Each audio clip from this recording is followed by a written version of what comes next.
नमो भगवते वासुदेवाय। आज 5 अप्रैल को चैत्र माह के कृष्ण पक्ष की पापमोचनी एकादशी तिथि है।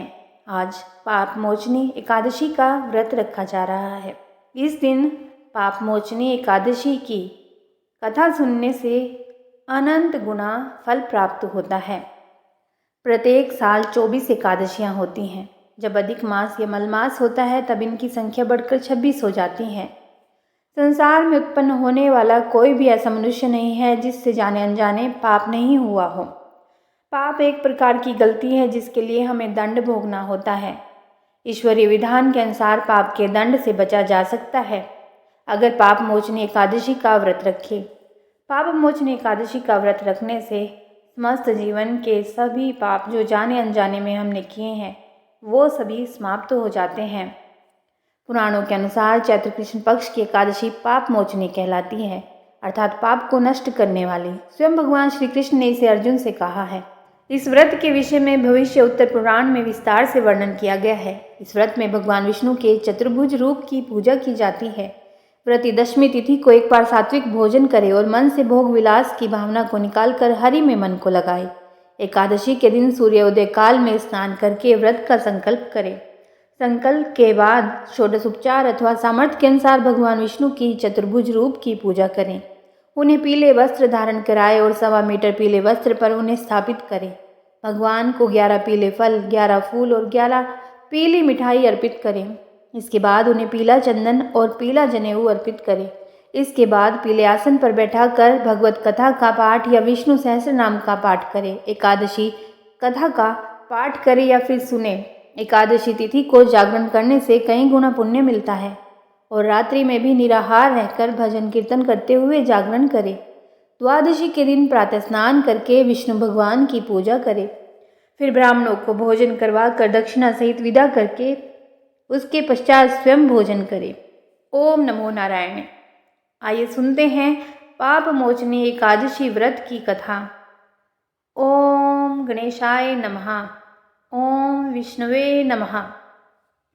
भगवान श्री कृष्ण ने कहा, हे अर्जुन, चैत्र मास के कृष्ण पक्ष की एकादशी को पापमोचनी एकादशी के नाम से जाना जाता है। एक बार की बात है, पृथ्वीपति राजा मांधाता ने लोमश ऋषि से यही प्रश्न किया था जो तुमने मुझसे किया है। अतः जो कुछ भी ऋषि लोमश ने राजा मांधाता को बतलाया वही मैं तुमसे कह रहा हूँ। राजा मांधाता ने धर्म के गुह्यतम रहस्यों के ज्ञाता मैं ऋषि लोमश से पूछा, हे ऋषि श्रेष्ठ, मनुष्य के पापों का मोचन किस प्रकार संभव है?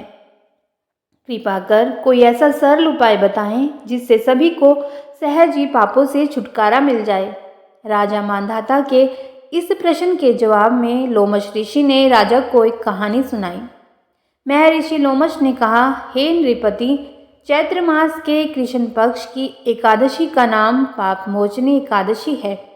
उसके व्रत के प्रभाव से मनुष्यों के अनेक पाप नष्ट हो जाते हैं। मैं तुम्हें इस व्रत की कथा सुनाता हूँ, ध्यानपूर्वक श्रवण करो।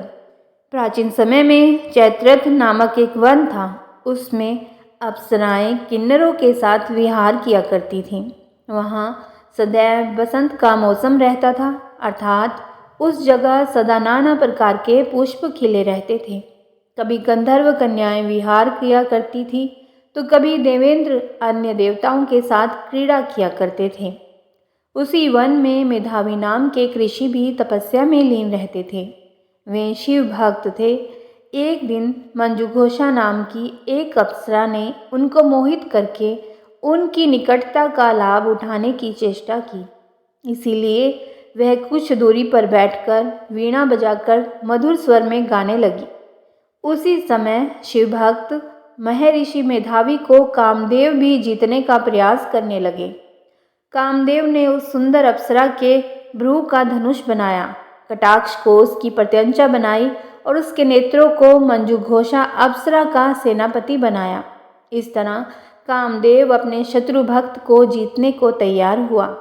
उस समय महर्षि मेधावी भी युवा अवस्था में थे और काफ़ी हृष्ट पुष्ट थे। उन्होंने यज्ञ पवित्र तथा दंड धारण कर रखा था। वे दूसरे कामदेव के समान प्रतीत हो रहे थे। उस मुनि को देखकर कामदेव के वश में हुई मंजू घोषा ने धीरे धीरे मधुरवाणी से वीणा पर गायन शुरू किया तो महर्षि मेधावी भी मंजू घोषा के मधुर गाने पर और उसके सौंदर्य पर मोहित हो गए। वह अप्सरा मेधावी मुनि को कामदेव से पीड़ित जानकर उनसे आलिंगन करने लगी। महर्षि मेधावी उसके सौंदर्य पर मोहित होकर शिव रहस्य को भूल गए और काम के वशीभूत होकर उसके साथ रमण करने लगे। काम के वशीभूत होने के कारण मुनि को उस समय दिन रात का कुछ भी ज्ञान न रहा और काफ़ी समय तक वे रमण करते रहे। तदुपरांत मंजू घोषा उस मुनि से बोली, हे ऋषिवर, अब मुझे बहुत समय हो गया है, अतः स्वर्ग जाने की आज्ञा दीजिए। अप्सरा की बात सुनकर ऋषि ने कहा, हे मोहिनी, संध्या को तो आई हो, प्रातःकाल होने पर चली जाना। ऋषि के ऐसे वचनों को सुनकर अप्सरा उनके साथ रमण करने लगी। इसी प्रकार दोनों ने साथ साथ बहुत समय बिताया। मंजू घोषा ने एक दिन ऋषि से कहा, हे विप्र, अब आप मुझे स्वर्ग जाने की आज्ञा दीजिए। मुनि ने इस बार भी वही कहा, हे रूपसी, अभी ज़्यादा समय व्यतीत नहीं हुआ है, कुछ समय और ठहरो। मुनि की बात सुनकर अप्सरा ने कहा, हे ऋषिवर, आपकी रात तो बहुत लंबी है, आप स्वयं ही सोचिए कि मुझे आपके पास आए कितना समय हो गया, अब और ज़्यादा समय तक ठहरना क्या उचित है। अप्सरा की बात सुनकर मुनि को समय का बोध हुआ और वह गंभीरतापूर्वक विचार करने लगे। जब उन्हें समय का ज्ञान हुआ कि उन्हें रमण करते 57 वर्ष व्यतीत हो चुके हैं तो उस अप्सरा को वह काल का रूप समझने लगे। इतना ज़्यादा समय भोग विलास में व्यर्थ चला जाने पर उन्हें बहुत क्रोध आया। अब वह भयंकर क्रोध में जलते हुए उस तप नाश करने वाली अप्सरा की तरफ भ्रिकुटी तान कर देखने लगी। क्रोध से उनकी अधर कांपने लगी और इंद्रियां बेकाबू होने लगी। क्रोध से थरथराते स्वर में मुनि ने उस अप्सरा से कहा, मेरे तप को नष्ट करने वाली दुष्टा, तू महापापिन और बहुत ही दुराचारिणी है, तुझ पर धिक्कार है, अब तू मेरे श्राप से पिशाचिनी बन जा। मुनि की क्रोध युक्त श्राप से वह अप्सरा पिशाचिनी बन गई। यह देख वह व्यतीत होकर बोली, हे ऋषिवर, अब मुझ पर क्रोध त्याग कर प्रसन्न होइए और कृपा करके बताइए कि किस शाप का निवारण किस प्रकार होगा। विद्वानों ने कहा है, साधुओं की संगत अच्छा फल देने वाली होती है और आपके साथ तो मेरे बहुत वर्ष व्यतीत हुए हैं, अतः अब आप मुझ पर प्रसन्न हो जाइए, अन्यथा लोग कहेंगे कि एक पुण्यात्मा के साथ रहने पर मंजू घोषा को पिशाचनी बनना पड़ा। मंजू घोषा की बात सुनकर मुनि को अपने क्रोध पर अत्यंत ग्लानि हुई, साथ ही अपनी अपकीर्ति का भय भी हुआ।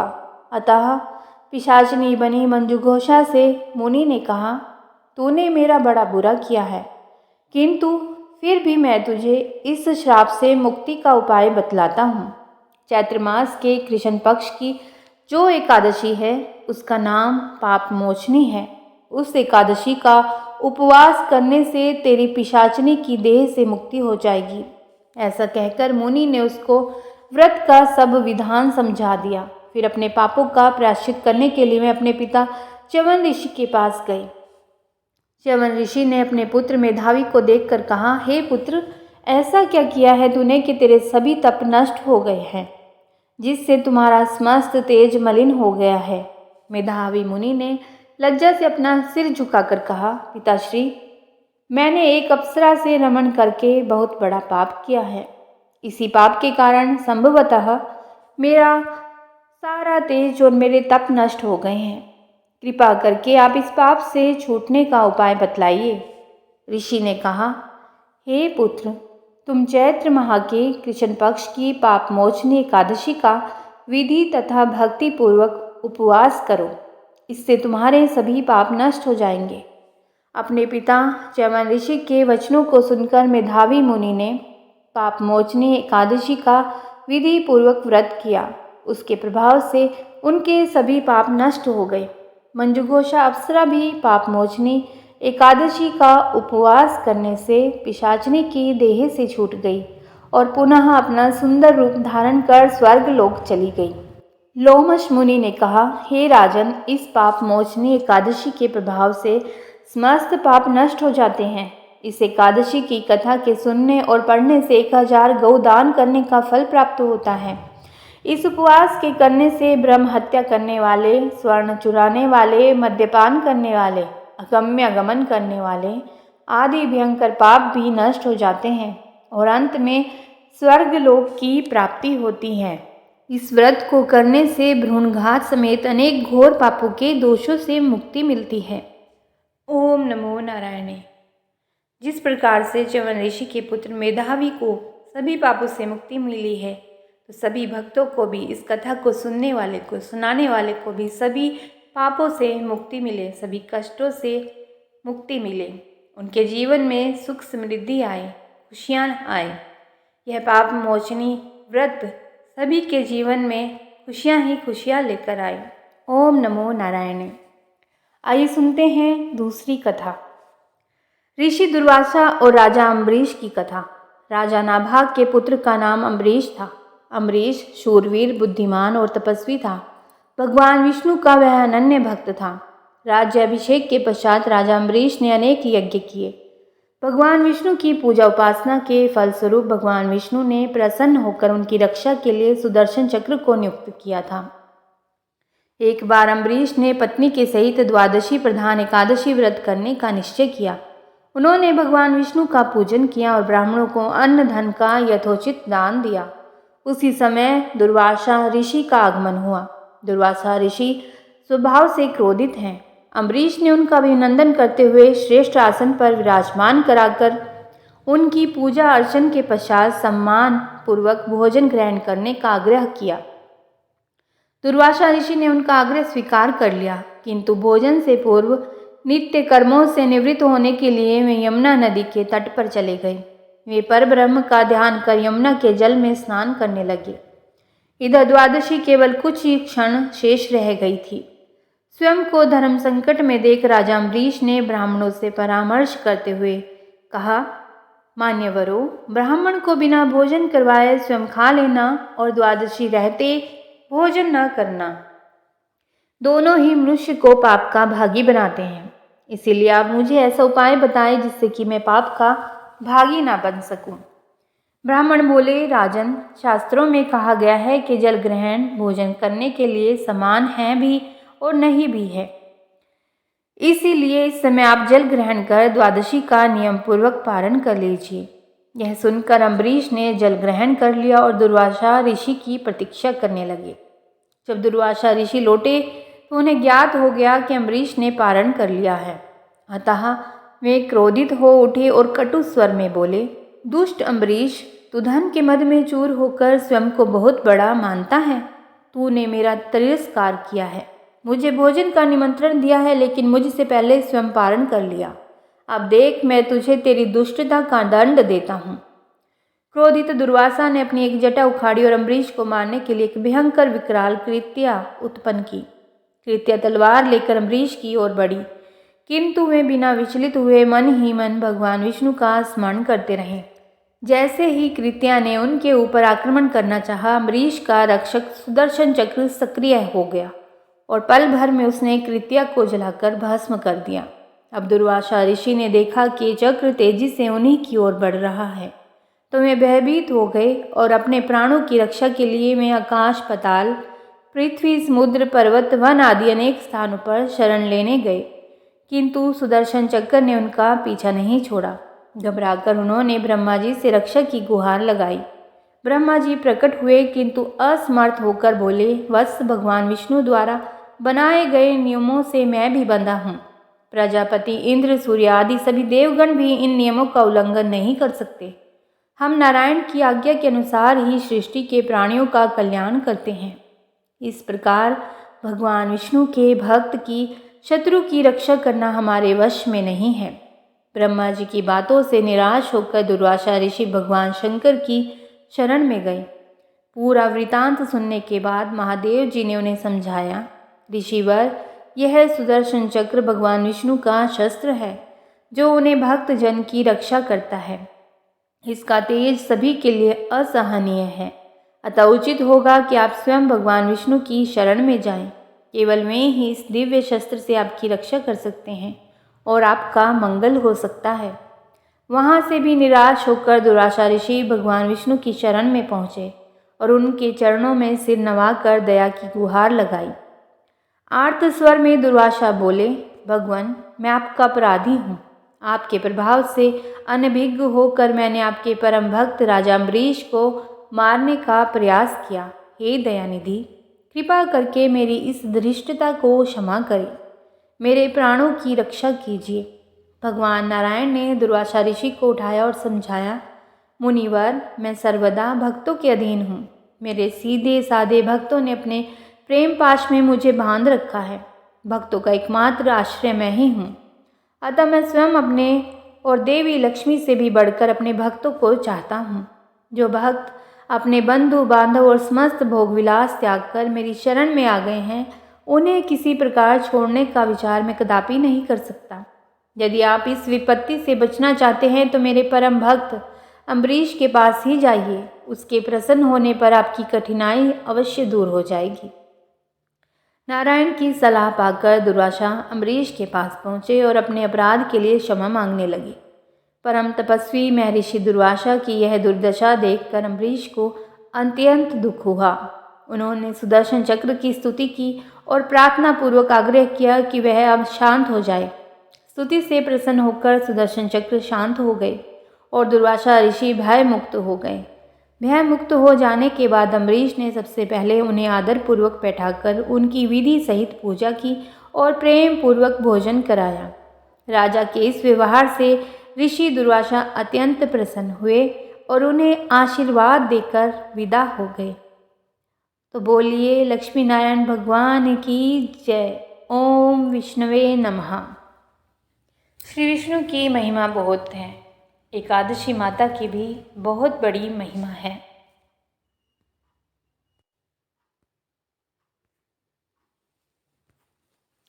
अतः पाप मोचनी एकादशी व्रत का पारण सही समय पर करें।